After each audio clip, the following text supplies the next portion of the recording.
Greg Braden. Descubra a linguagem poderosa que nos liga à mente de Deus.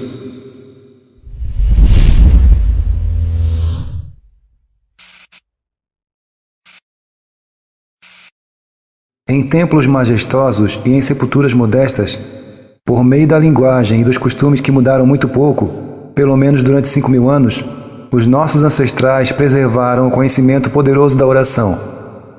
O segredo, contudo, não se encontra nas palavras das orações em si. Assim como o poder de um programa de computador é mais do que a linguagem em que ele está escrito, precisamos pesquisar mais profundamente para conhecer o verdadeiro poder que nos espera quando rezamos. Em seu livro O Profeta, Khalil Gibran nos lembra de que não podemos aprender coisas que já sabemos. Ele diz: nenhum homem pode revelar-vos o que já está meio adormecido na aurora do vosso conhecimento. Faz enorme sentido já termos oculto dentro de nós o poder de nos comunicar com a força responsável por nossa existência. Para isso, porém, precisamos descobrir quem realmente somos. Com uma eloquência típica dessa sabedoria antiga, a tradição navarro descreve um modo de ver a vida que põe a responsabilidade pela nossa felicidade ou sofrimento diretamente sobre os nossos ombros. Preservada como a oração da beleza, as palavras exatas variam de registro a registro e de recitação a recitação, embora a essência da oração possa ser dividida em 3 frases curtas. Por meio de 20 palavras apenas, os anciãos navarros transmitem uma sabedoria sofisticada, lembrando-nos da ligação que existe entre o nosso mundo interior e o mundo exterior, só recentemente reconhecida pela ciência atual. Cada frase da oração, formada de 3 partes, oferece um vislumbre do poder de mudar a química do nosso corpo e de influenciar as possibilidades quânticas do nosso mundo. Em sua forma mais simples, as palavras da oração falam por si mesmas. O visionário do século XX, o reverendo Samuel Schumacher, descreveu o poder da oração para produzir a mudança numa sentença única, poética e talvez enganosamente simples. Pode ser que a oração não mude as coisas para você, mas com certeza muda você para as coisas. Na primavera de 1998, tive a honra de conduzir uma peregrinação de 22 dias aos mosteiros do Tibete Central, em busca de evidências de uma forma antiga e esquecida de oração, a linguagem que fala ao campo que une todas as coisas. Preservada durante séculos nos textos e tradições dos que vivem no teto do mundo, essa forma perdida de oração não tem palavras ou expressões externas. Ela se baseia unicamente no sentimento. Especificamente, ela nos convida a sentir como se a nossa oração já tivesse sido atendida, em vez de nos sentirmos impotentes e de precisar pedir ajuda a uma fonte superior. Recentemente, estudos mostraram que é exatamente essa qualidade de sentimento que de fato fala ao campo que nos liga ao mundo. Por meio de orações de sentimento, recebemos o poder de participar da cura da nossa vida e dos nossos relacionamentos, e também do nosso corpo e do nosso mundo.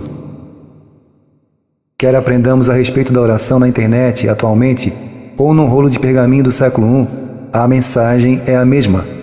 Aceitar a nossa capacidade de usar essa linguagem universal pode ser o maior desafio da nossa vida. Ao mesmo tempo, é a fonte da nossa maior força. Quando sabemos sem nenhuma dúvida que já falamos a linguagem de sentimento da oração, despertamos aquela parte de nós que jamais pode ser roubada, perdida ou levada. Esse é o segredo da forma perdida de oração. Diferentemente das orações tradicionais que podemos ter usado no passado, porém essa técnica de rezar não é feita de palavras. Ela se baseia na linguagem silenciosa da emoção humana. Ela nos convida a sentir gratidão e reconhecimento, como se as nossas preces já tivessem sido atendidas. Por meio dessa qualidade de sentimento, os antigos acreditavam que temos acesso direto ao poder da criação, o Espírito de Deus. No século XX, a ciência moderna pode ter descoberto o Espírito de Deus como um campo de energia que é diferente de qualquer outra forma de energia. Ela parece estar em toda parte, sempre, e ter existido desde o princípio dos tempos.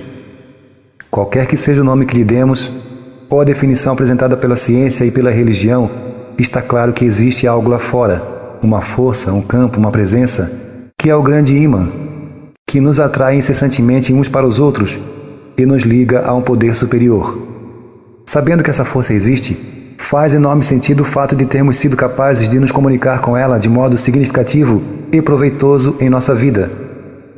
Basicamente, podemos descobrir que o mesmo poder que cura as nossas feridas mais profundas e cria paz entre as nações tem a chave da nossa sobrevivência como espécie. Oração é sentimento.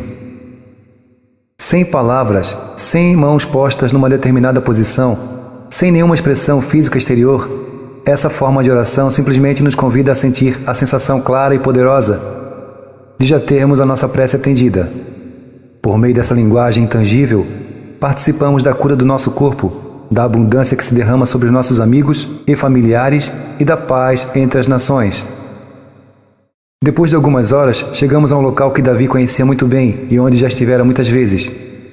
Era um círculo formado de pedras dispostas em geometrias perfeitas, de linhas e setas, exatamente como as mãos do seu construtor as haviam colocado num passado distante. A roda em si não tem poder. Ela serve como ponto de concentração para quem faz a oração. Ele começou descrevendo como os anciões da sua aldeia lhe ensinaram os segredos da oração, quando ele era ainda muito jovem.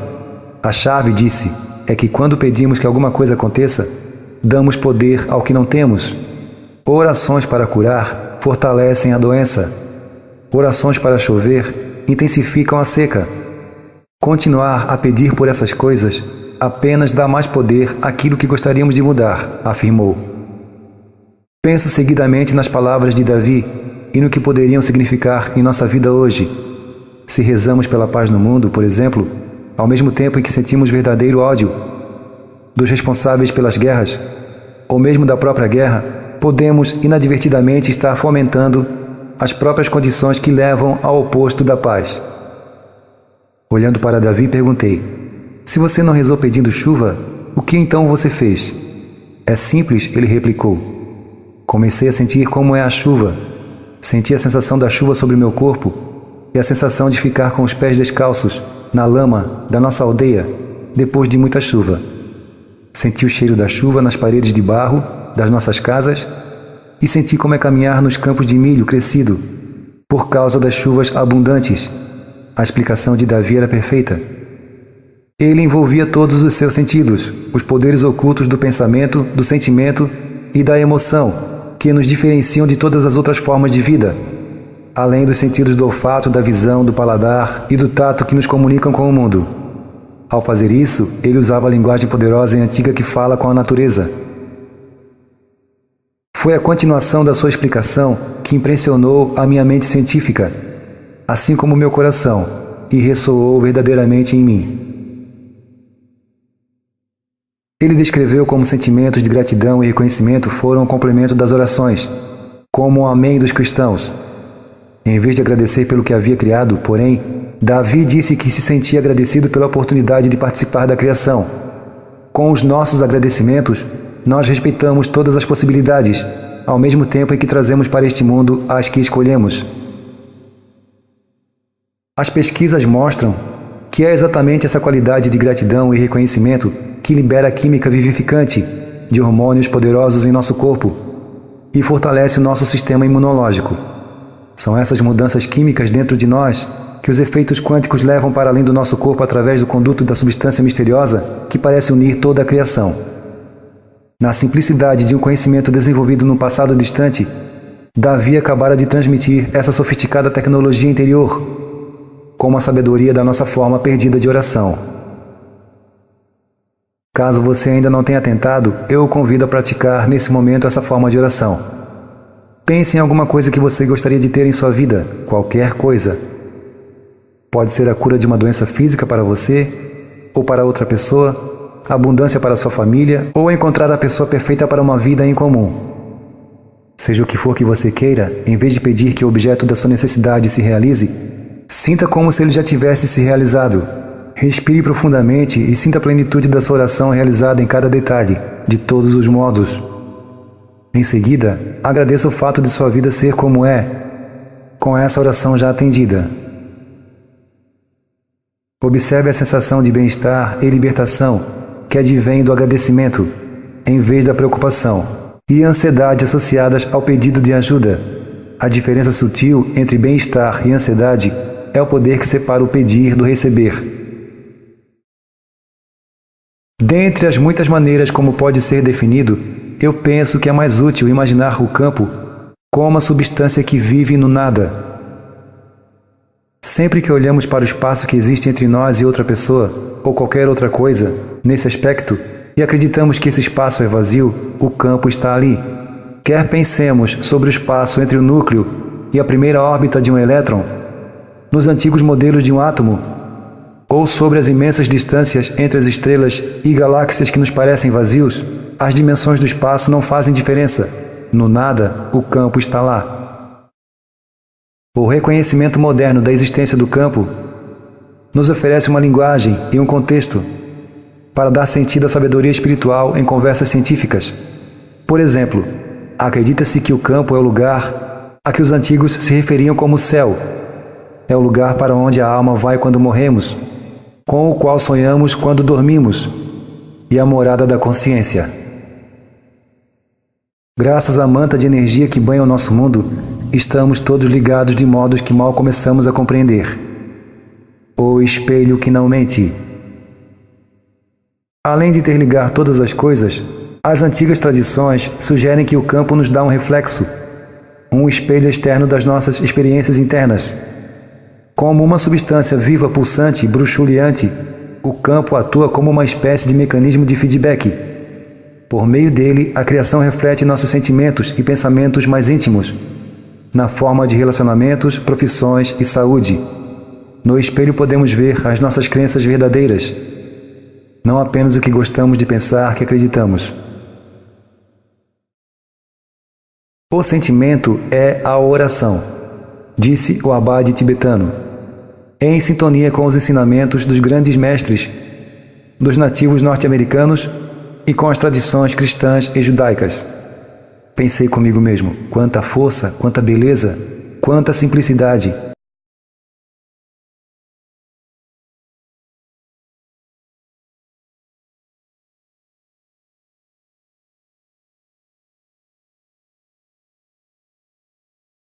Exatamente como ondulações que se irradiam do ponto onde jogamos uma pedra no pequeno lago, nossos pensamentos, sentimentos, emoções e crenças, às vezes inconscientes, criam as perturbações no campo que se tornam as matrizes da nossa vida. Quando rezamos para que algo aconteça, sentindo como se esse algo estivesse faltando em nossa vida, podemos, na verdade, estar negando a nós mesmos as próprias bênçãos que esperávamos criar. Quer falemos sobre um relacionamento duradouro, um emprego perfeito ou a cura de uma doença, o princípio é o mesmo. Somos simplesmente lembrados de que a substância que subjaz a toda a criação é uma essência maleável que reflete o que sentimos. Assim, aquilo que escolhemos criar, precisamos antes sentir como realidade. Se podemos senti-lo em nosso coração, não apenas pensar sobre ele, mas senti-lo realmente, então ele é possível em nossa vida. Deus dá o frio conforme o cobertor. Na simplicidade dessa afirmação, recebemos uma promessa que resistiu ao tempo e agora pode ser verificada pela ciência. Já temos tudo de que precisamos para sobreviver às provações da vida.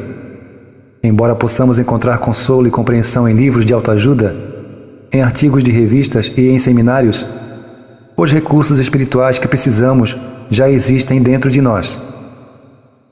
Somente quando aprendemos tudo o que precisamos e temos todas as ferramentas para sobreviver e curar, em nossa caixa de ferramentas espiritual, é que podemos atrair os romances, as mudanças na profissão, os sócios e as amizades que nos possibilitam aplicar o que aprendemos. Só teremos a experiência depois de conseguir todas as ferramentas. Outra forma de dizer isso é que, se a vida nos mostra sofrimento, decepção, perda e traição, já devemos ter o que precisamos para passar pela experiência. Ao longo do caminho podemos nos surpreender repetindo padrões, exercendo a mesma profissão, tendo a mesma espécie de amigos ou vivendo romances da mesma natureza, até que a experiência do ahá desperte dentro de nós a percepção da razão por que fazemos as coisas que fazemos. Você já se perguntou, por exemplo, porque pode começar um novo trabalho numa nova cidade com novos colegas e, exceto pelos nomes diferentes, deparar-se exatamente com as mesmas situações que o levaram a abandonar o último emprego na última cidade. Padrões não são necessariamente bons ou ruins. Não há julgamento implícito aqui. Se você se flagra desempenhando um antigo padrão conhecido no novo cenário, essa é simplesmente uma oportunidade para perceber o que ele pode estar dizendo sobre sua vida. O reconhecimento de situações como essa lhe dá a oportunidade de se tornar uma pessoa melhor. A ideia fundamental aqui é que você só pode ser testado na vida quando está preparado. Quer tenhamos ou não consciência desse princípio, seja o que for que a vida ponha no nosso caminho, quando nos deparamos com uma crise à nossa porta, já temos tudo de que precisamos para resolver o problema, aliviar o sofrimento e sobreviver à experiência. Devemos fazer isso, pois esse é o modo de proceder da natureza. Por que morremos? Você já se perguntou por que morremos? Além dos motivos óbvios como guerras, assassinatos, acidentes, desastres naturais e escolhas equivocadas de estilo de vida, qual é a causa real, natural da morte dos seres humanos? Se somos, como sugerem as tradições espirituais, espíritos de Deus, em corpos do pó da terra, e se, como acredita a ciência médica, as nossas células são capazes de curar e substituir a si mesmas inúmeras vezes, o que vem a ser realmente toda essa questão de desgaste do corpo? Por que as probabilidades de manter uma vida saudável, vigorosa e cheia de significado parecem voltar-se contra nós quando passamos daquela que é considerada meia-idade e nos aproximamos da marca dos 100 anos? Somos milagres feitos para durar. Cientistas profissionais da área médica e estudiosos concordam que o nosso corpo tem uma capacidade miraculosa de sustentar a vida.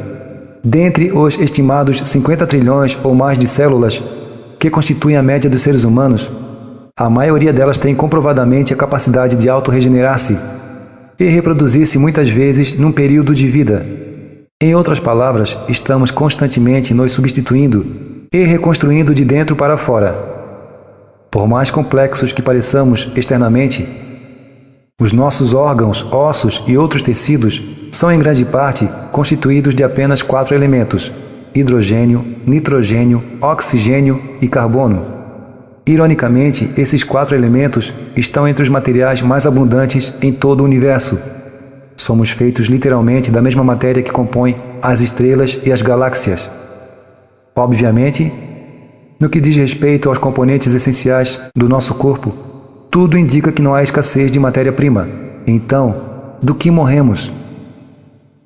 Com exceção do mau uso de medicamentos e diagnósticos equivocados, a maior ameaça à vida das pessoas com idade superior a 65 anos são as doenças cardíacas. Considero essa estatística fascinante devido à atividade incessante do nosso coração. A média de batimentos cardíacos diários é de aproximadamente 100 mil, equivalente a 2,5 bilhões de vezes por ano, bombeando 6 litros de sangue ao longo de aproximadamente 20 mil quilômetros de artérias, vasos e capilares a cada 24 horas. O coração parece ser tão essencial para quem e o que nos tornamos na vida, que é o primeiro órgão a formar-se no útero materno, antes mesmo do cérebro. Por que o primeiro órgão a se desenvolver no corpo de alguém, e um órgão que trabalha de modo tão impressionante durante tanto tempo, com células tão resistentes que não precisam sequer reproduzir-se, simplesmente para de funcionar depois de apenas algumas décadas? Isso não faz sentido, a menos que exista outro fator que não tenhamos levado em conta. A medicina moderna costuma atribuir as doenças cardíacas a um conjunto de fatores físicos e relacionados ao estilo de vida que variam desde o colesterol e a alimentação até toxinas do ambiente e estresse. Conquanto esses fatores possam ser acurados no nível puramente químico, eles pouco contribuem para a análise da razão porque até mesmo existem. O que significa realmente falha do coração?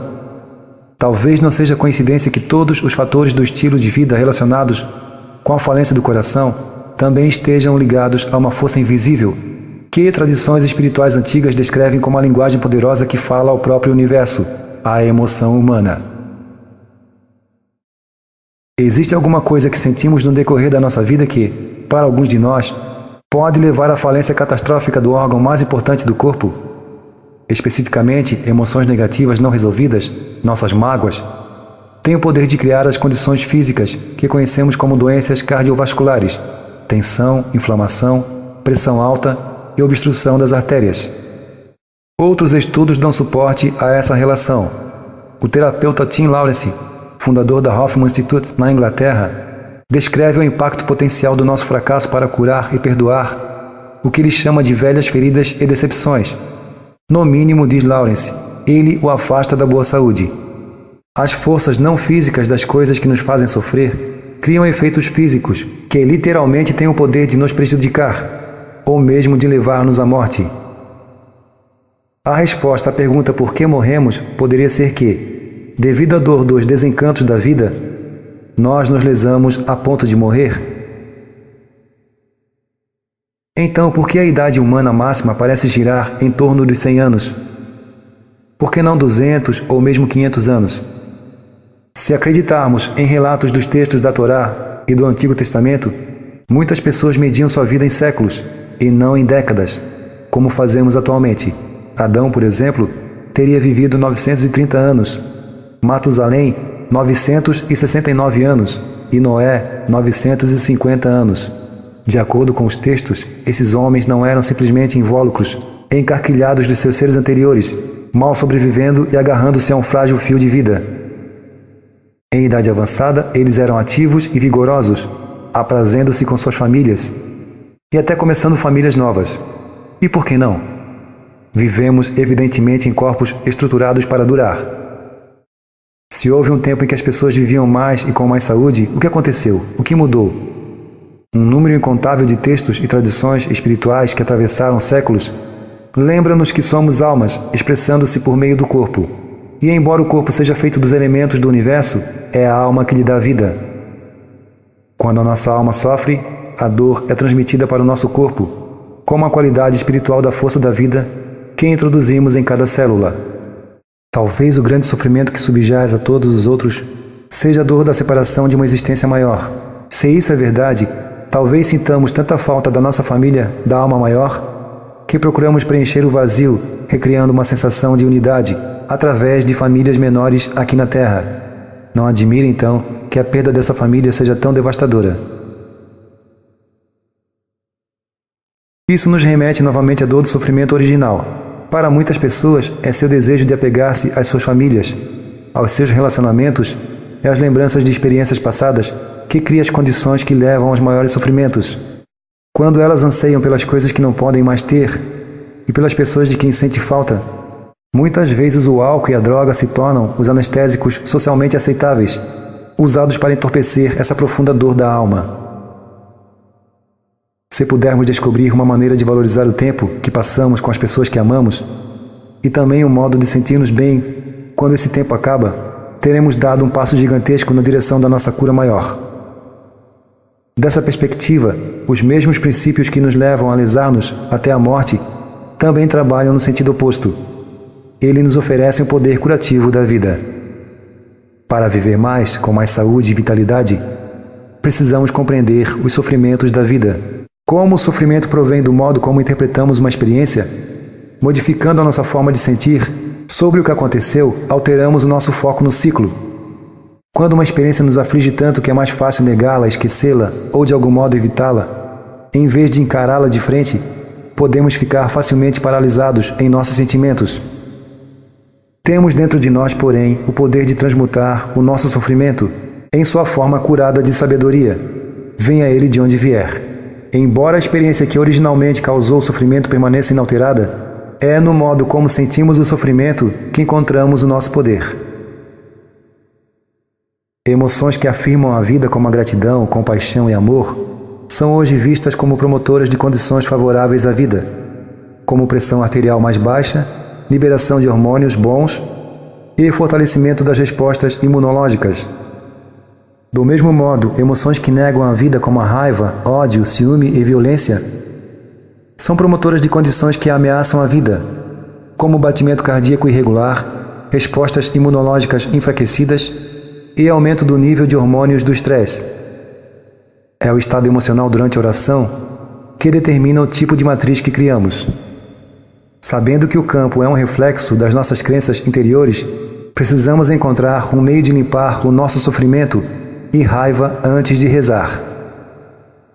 Se pensarmos sobre isso, veremos que faz muito sentido. Afinal, como podemos esperar que a mente de Deus reflita cura e paz se sentimos medo e sofremos? Quando abençoamos alguém que nos fez sofrer, é evidente que não estamos sugerindo que está tudo bem com relação ao acontecido, ou que gostaríamos que voltasse a acontecer. A bênção não justifica nem desculpa qualquer atrocidade ou ato de violência. Não fixa um selo de aprovação no evento pernicioso, nem sugere que optaríamos por repeti-lo. O que a bênção faz é libertar-nos das experiências dolorosas. Ela reconhece que aqueles eventos, sejam quais forem, ocorreram. Quando fazemos isso, os sentimentos sobre essas experiências se movimentam através do corpo, em vez de ficar presos nele.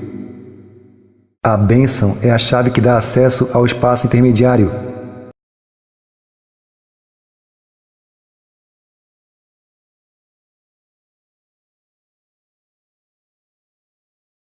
De liberar os sofrimentos mais profundos da vida e os sentimentos não resolvidos. A bênção faz isso sem que precisemos ir às origens desses sentimentos, sem que precisemos reviver o sofrimento repetidas vezes para chegar às suas raízes, ou que empreendamos uma busca incessante para entender por que as coisas aconteceram daquela forma. Conquanto essas alternativas possam dar resultado até certo ponto, e para algumas pessoas, o simples ato de abençoar lhe dá o poder de mudar a sua vida, sem necessidade de nenhuma outra habilidade, além da que você já tem dentro de si mesmo. Quando podemos fazer as nossas escolhas e oferecer as nossas orações num espaço de força e clareza, e não da fraqueza que resulta da raiva e da dor, algo maravilhoso começa a acontecer. Parece muito simples para que possa produzir efeito? Essa ferramenta poderosa pode ser tão simples ou tão complicada quanto queiramos que seja. A razão por que a bênção funciona tão bem é muito fácil de entender. É impossível julgar alguma coisa ao mesmo tempo que a abençoamos. A mente não nos permite fazer as duas coisas de uma só vez. Pense numa pessoa, lugar ou experiência que lhe causou sofrimento no passado e aplique o procedimento. Você se surpreenderá com o poder, a eficácia e a simplicidade desse antigo segredo da bênção. Essa pergunta é exclusivamente para você e o ajudará a perceber ainda mais onde está o seu condicionamento relacionado com os aspectos certo e errado da sua vida. A pergunta é a seguinte: estou preparado para ir além de uma reação visceral ou de uma antiga crença de que alguém deve pagar ou de que preciso me desforrar para reparar um erro? Em outras palavras, você está pronto para superar o tipo de pensamento que justifica prejudicar alguém porque você foi prejudicado? Se a resposta a essa pergunta for sim, então a bênção é para você, e você gostará dos resultados que irá obter. Se a resposta for não, então é preciso descobrir por que você opta por prender-se a uma crença que o mantém preso ao sofrimento, que o leva justamente ao sofrimento que você está procurando curar. Na tradição da bênção, obviamente não existem respostas certas ou erradas a essas perguntas. Elas têm unicamente o objetivo de ajudá-lo a deixar muito claro onde você se encontra em seus processos de pensamento e o que espera alcançar por meio das suas crenças. Jesus descreve o estado de consciência neutra, dizendo a seus discípulos o que devem fazer para entrar no lugar de imortalidade que ele chama de reino. Jesus diz: quando transformardes dois em um, e fizerdes o interior como o exterior, e o exterior como o interior, e o de cima igual ao de baixo, e quando fizerdes do masculino e feminino uma coisa só, então entrareis no reino. Compreendemos imediatamente o que ele está dizendo. Só quando podemos ver além das diferenças que julgamos, isto é, quando eliminamos as polaridades que produziram a separação das coisas no passado, é que podemos criar para nós mesmos o estado de ser em que não provaremos a morte. Quando podemos ir além do certo e do errado, do bem e do mal que a vida nos mostra, encontramos a nossa maior força para nos tornar mais do que as coisas que nos fizeram sofrer. Embora a mente saiba que essas coisas podem existir num nível, é o sentimento em nosso coração que fala ao campo da mente de Deus e cria. Bendizei os que vos amaldiçoam, orai por aqueles que vos difamam, Por mais estranhas que essas palavras possam parecer no mundo atual, em que é fácil confundir justiça com revide, só posso imaginar como era espantoso esse modo de pensar 2000 anos atrás. Esse é o poder da bênção. Ela nos leva muito além da velha armadilha de julgar certo ou errado o que aconteceu. Talvez você se pergunte, por que eu abençoaria justamente as coisas que me fazem sofrer? Essa é uma boa pergunta. Eu a fiz para mim mesmo anos atrás quando descobri o poder da bênção. A resposta é clara e até enganosamente simples. Temos duas escolhas relacionadas com o modo de lidar com os sofrimentos da vida. Podemos mascará-los e enterrá-los, deixando que aos poucos nos roubem as coisas que amamos até finalmente nos destruir. Ou podemos aceitar a cura que vem com a aceitação das agruras da vida, vivendo saudáveis e revigorados. Se escolhemos a cura, o caminho é a bênção. Quando encontramos esse caminho dentro de nós para abençoar as pessoas e as coisas que nos ferem, nós nos renovamos. É preciso ser uma pessoa forte para elevar-se acima do certo e errado dos acontecimentos e dizer: hoje sou mais do que o sofrimento do meu passado. Por favor, não desanime se tiver a impressão de que a sua bênção não está dando resultado nas primeiras tentativas. Talvez sejam necessárias várias repetições para penetrar na casca que você construiu para se proteger. Por isso, continue abençoando. Expresse sua bênção em voz alta. Repita outra vez. Use nomes, organizações, pessoas e datas cada vez que identificar quem causou o sofrimento que você está abençoando. Quanto mais específico você for, mais livre o acesso que você cria para a memória do sofrimento preservada pelo corpo. Repita a bênção até sentir no seu corpo um aquecimento que se expande a partir da boca do estômago. À medida que você continua, o calor aumenta e se espalha por todo o corpo. Não se surpreenda se você romper em lágrimas e soluços incontroláveis, pois é assim que a bênção liberta o nosso sofrimento e o dissipa. Quando a bênção se completa, o mundo parece diferente. Embora a causa do sofrimento persista, nós mudamos o modo como nos sentimos com relação a ele. Esse é o poder da bênção. O antigo dom de bem-dizer prepara-nos para rezar num lugar de força e clareza, e não de fraqueza e incerteza. O interessante com relação ao ato de abençoar é que o mundo não muda. Nós é que mudamos. Em nossa disposição de conhecer e liberar o que nos causou sofrimento, o mundo parece diferente e nós nos tornamos pessoas mais fortes, mais saudáveis. Embora a traição da confiança, por exemplo, possa nos decepcionar inicialmente, parte da decepção pode desaparecer quando consideramos que também nós podemos ter traído outras pessoas, de maneira diferente, em outros tempos. A beleza, nesse caso, está na compensação dessas experiências que voltam para nós, às vezes das maneiras mais imprevisíveis. Os antigos acreditavam que o sentimento, especialmente a força de sentimento que chamamos de oração, é a força mais poderosa do universo. Como já vimos, sentimento e oração de fato influenciam diretamente a matéria física do nosso mundo. Assim, quando dizemos que a beleza tem o poder de mudar a nossa vida, não é exagero dizer que a mesma beleza também tem o poder de mudar o nosso mundo. Para isso, precisamos descobrir um modo de ver além da dor, do sofrimento e da aflição que o mundo está nos mostrando, e reconhecer a beleza que já existe em todas as coisas.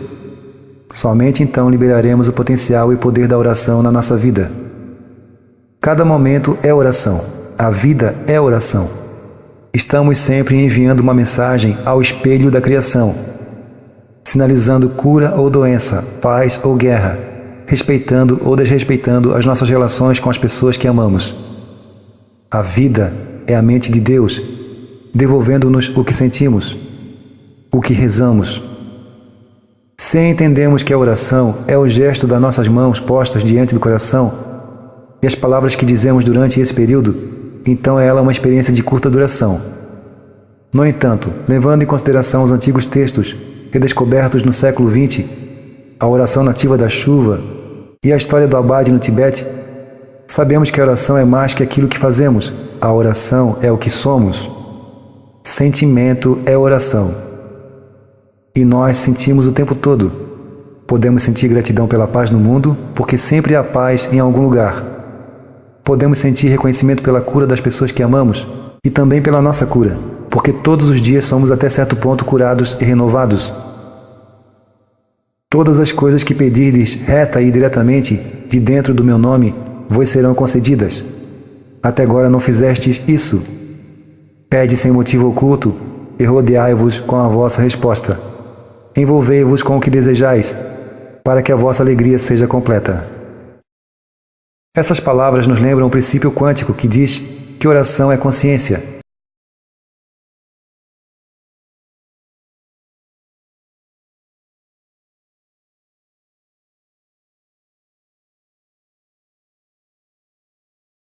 Precisamos primeiro ter o sentimento das nossas orações já respondidas em nosso coração, antes que elas se tornem a realidade na nossa vida.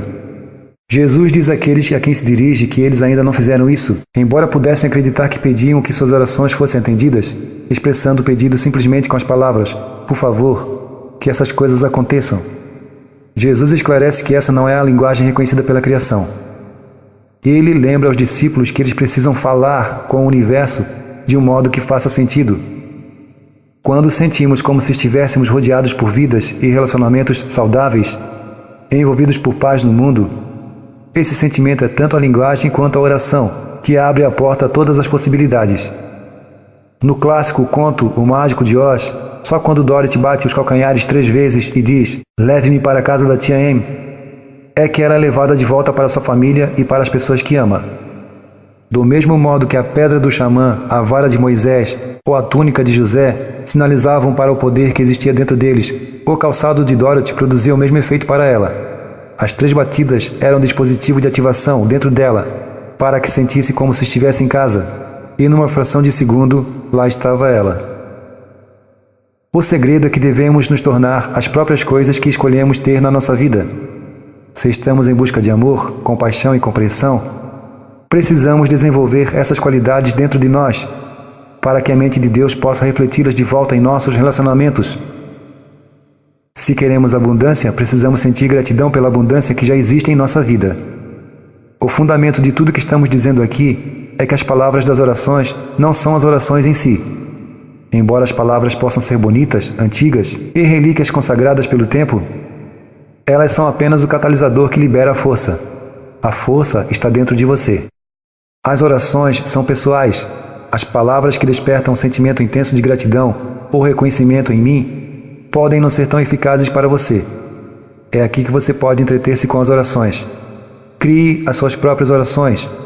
Encontre as palavras especiais que têm sentido para você somente, para que lhe sirvam como uma oração sagrada e secreta entre você e Deus. Uma oração pode ser tão simples quanto uma única afirmação, declarando que qualquer que seja o objeto da sua prece, ele já está realizado. Um exemplo desse tipo de oração pode ser uma frase simples, que você repete para si mesmo cada vez que fecha a porta do carro e dá a partida para ir a algum lugar, como a um supermercado. Agradeço a viagem segura e o retorno a salvo. Ao dizer a oração, sinta gratidão, como se a sua viagem já tivesse sido realizada.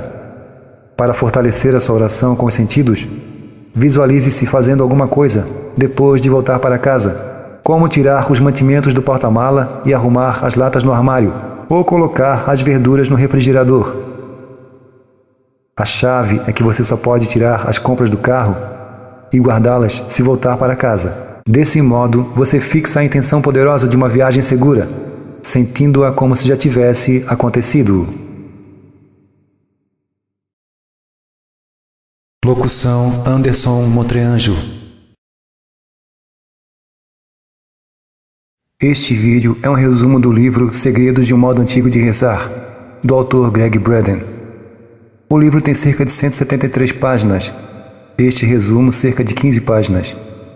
Ou seja, há muito conteúdo exclusivo no livro, em sua íntegra, e este resumo não se destina a substituí-lo nem sua importância, embora você possa conseguir bons resultados em sua vida, aplicando algumas das ideias presentes nesse resumo. Se assim acontecer, compre o livro como forma de retribuir com o autor, em reconhecimento por sua dedicação em estudar e repassar tão fundamental conhecimento. Não somos donos nem parceiros de livrarias, portanto não podemos indicar essa ou aquela. Numa pesquisa no Google com esse título, pode-se chegar infalivelmente a uma livraria com boa oferta. Por nosso tempo e dedicação em difundir esse conhecimento, Só pedimos que curta e compartilhe esse vídeo e deixe seu comentário.